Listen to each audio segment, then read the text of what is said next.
Thank you for coming on this Friday night. I'm Nick Bates. I'm Director of Exhibitions here at Pratt. And this collaboration between Blind Dates and Pratt is sort of the first public collaboration leading up to an exhibition that will take place here in November of 2010.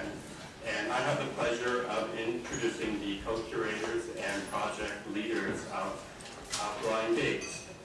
Since 2004, Daphne Ayers has been curator of Performa New York, and since 2007, director of Art Hub Asia, a nonprofit organization serving China and the rest of Asia. Prior to these positions, Ayers worked at the New Museum of Contemporary Art in New York, where she coordinated the museum's educational, public, and new media programming, including interdisciplinary roundtables for the museum as a hub initiative. Ayers completed the curatorial program in Amsterdam and received her master's from ITP at NYU in 2003. She serves as an advisor to Artissima in Turin, the 8th Gwangju Biennial, Artist Pension Trust, and CCA in Kabul, Afghanistan. She also is an adjunct faculty at New York University and Shanghai. To her right, this is Debbie. To her right is Neri Malkonian, who is an independent curator and writer and educator based in New York. Currently, she is developing a curatorial project that deals with Armenian women artists from the Middle East, Europe, Caucasus, and the Americas. She has taught on global feminism's Others at the Summer School for Curators in Yerevan. Institutional posts she has held include Associate Director of the Center for Curatorial Studies at Bard College, Director of Visual Arts Programming at CCA in Santa Fe, and founder and Director of NK Arts.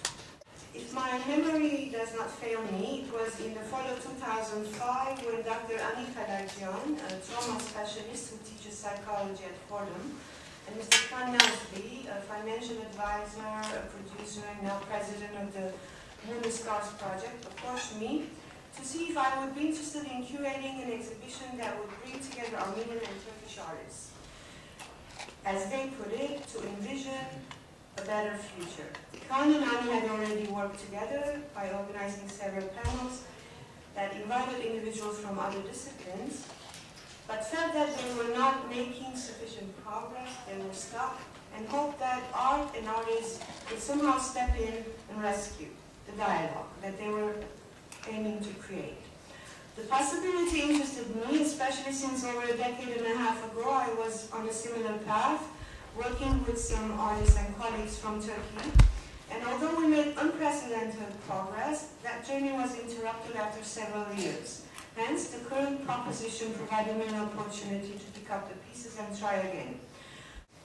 Daphne and I had a first draft of our curatorial project narrative by fall of 2006. We had already approached 4 or 5 artists. That draft has since gone through several revisions, and the list of artists under consideration has also grown to over 20. The name Blind Dates came to us rather organically. And as we realized that many of the artists we wanted to work with had, at best, heard of one another, but never met, so in some ways we found ourselves acting as matchmakers. For the next 2 years, we, with the help of the Blind Dates project advisors, or Friends of Blind Dates, as they are called now, some of whom are in this room today, we tried to build momentum and generate support or awareness for the project, largely among our respective communities within the United States, and mostly through genuine discussions, often around delicious dinners held in various private homes. Though socially we were making steady progress, it wasn't until I met Nick during a groundbreaking symposium here at Pratt, held in conjunction with the Zones of Conflict exhibition, that I thought to myself, this is the kind of daring institution needed for Blind Dates to take off. The rest is history, or art history in the making, as they say. Now to Daphne. Thank you, Neri. I'm going to give you a little bit of an introduction to the Blind Dates. What we have conceived since 2006, we have really focused it to be a truly interdisciplinary, cross-cultural curatorial undertaking in which we take the Ottoman Empire rupture as a departure point.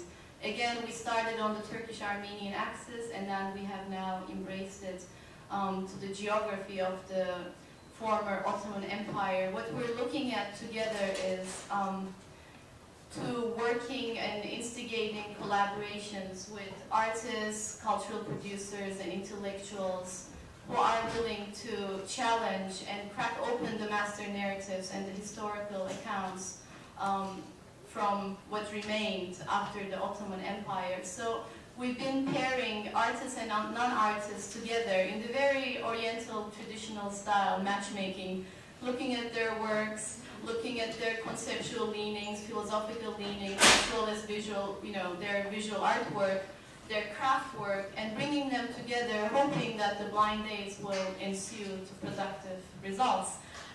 So far, we have arranged a few incredible marriages already, and we're proud of them. The collaborations that, and again, as Miri said, our inception has been through a blind date enabled by Melik Ohanyan. So we're staying true to our origins, and we're continuing our mission. So for us, it is important to create these encounters and enable dialogue and a new dictionary, a new vocabulary to show that there are new ways of knowledge production and dissemination when it comes to our region. So the results of the collaborations you're going to see in November 2010, but by opening it up to the public program, by starting actually a year in advance, we're also opening it up to discussion and response from our audiences. And the same thing we're going to apply also to the artist projects. So there will be an ongoing dialogue between the artists and the audiences, and that we're committed to that dialogue as well. So for us, dialogue is as critical, and our audience and community is as critical to our exhibition making process.